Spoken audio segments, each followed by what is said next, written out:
Delta Force is a very special game created by Nova Logic in 1998. I was lucky Delta Force was my first foray into a real first-person shooter, and I believe it has left me spoilt ever since. I remember this being featured on a demo disc and it blowing me away. You could choose your soldier's name and appearance and jump into a vast open world by selecting a quick mission. This wasn't no Wolfenstein corridor shooter. The open world was out to get you in the form of angry AK-47 toting men, many of them of the low polygon variety. Missions were fairly simple affairs. Most of the time your objective would be to eliminate all enemies on the map or rescue certain hostages. The more advanced missions would have you blowing up a convoy with a LAW rocket launcher or laser targeting SAM sites. The levels featured 1 kilometre squared tiles of terrain which tessellated infinitely, which meant map sizes were technically unlimited. This was made possible by the Voxel space engine, which was created by Nova Logic themselves. Voxels are responsible for the huge open world environments of Delta Force. As you can imagine, back in the late 90s, this was quite the feat. Gameplay wasn't the easiest thing in the world. Enemies could one-shot kill you and end the mission. There were no save points, but on the plus side, your shots also killed the enemies in one hit.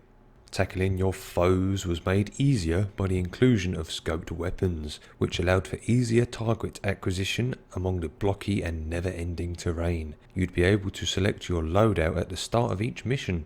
The thing I loved about this game, other than its non-linear gameplay approach, was the variety in locations. 1 minute you're in a humid jungle, the next a cold tundra.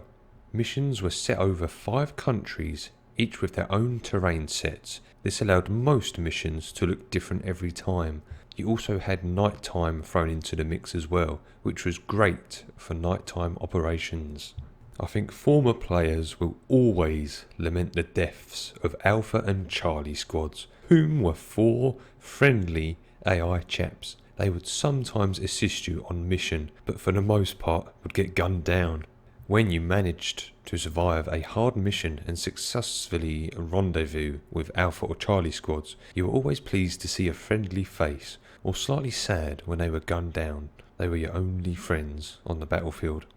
Take this open world and an internet connection and you get Delta Force Online, the same open world maps with other real players. Nova Logic hosted their own servers as well as traditional hosting means, via other players of course. You had your standard deathmatch and TDM modes, but the true gem of multiplayer was the King of the Hill mode, a mode which hasn't been recreated in a combat game yet, and I don't know why.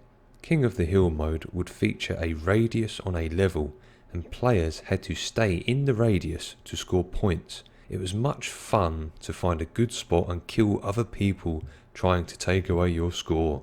I genuinely find it heart-wrenching to attempt to join a multiplayer game on Steam, as the Nova World launcher still works, but naturally there are no games available, as Nova World is long gone. Still, looking at the Times New Roman lobby reminds me of hours spent on castle warfare maps. You could utilise the endless terrain with the in-game map editor, which allowed you to plonk down as many objects as you like to form all sorts of crazy layouts. You could have sky castles, crazy mazes made out of walls, or large-scale urban maps. The great thing about playing online was that the maps were downloaded quickly due to being mere kilobytes in size. No Counter-Strike style maps here folks. Every player had all the data they needed within the game files, and the map files were pretty much just X, Y, Z coordinates for all of the map information that the players made. The game was just amazing. Maybe it's rose-tinted glasses, but I just loved this game. I was a young, bleary-eyed gamer at the time, and for the likes of Delta Force to come along, it just made the normal linear style games just seem a bit lame. Not due down to quality or writing, but general scope. I know every game can't be Delta Force or Arma for the modern folks, but it's an itch that's never been scratched since this game died out. Well, Delta Force 2 came along, but that will be something to tackle in another video.